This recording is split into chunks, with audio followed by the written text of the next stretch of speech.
Child ലൈനിന്റെ കേസും ചേച്ചിയുടെ പേരിൽ എടുത്തു. എന്താ ഉറക്കം വരുന്നു. കാരണം ഇത് കണ്ടിട്ടുള്ള കുറച്ചധികം വ്യക്തികൾക്ക് ഇത് അംഗീകരിക്കാൻ കഴിയത്തില്ല. കാരണം ആ പറഞ്ഞിട്ടുള്ള വേർഡ് നമുക്ക് ആദ്യം കണ്ടോ. എല്ലാം അറിഞ്ഞിട്ട് തന്നെ കാര്യം. കിച്ചുവിനെ പോലെ തന്നെ കിച്ചുവിന്റെ അതേ രീതിയിലുള്ള ഒരു കുഞ്ഞാണ് ഋതപ്പനെ നിങ്ങൾ സംരക്ഷിക്കൂ. കിച്ചുവിന് 20 വയസ്സായി, അവൻ വലിയ കുട്ടിയായി.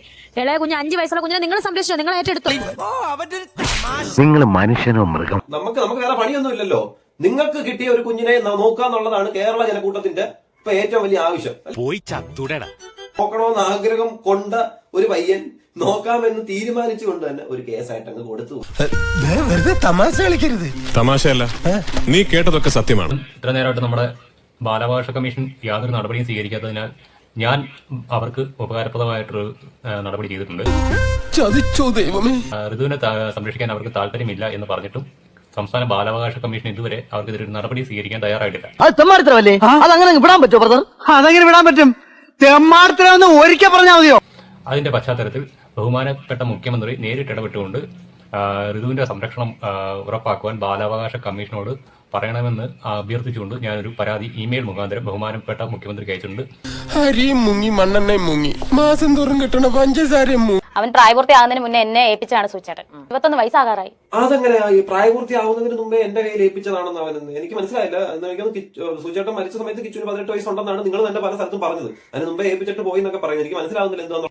അപ്പോ അവൻ എത്ര വയസ്സായി? ഒരു 27-28, അതിൽ കൂടില്ല.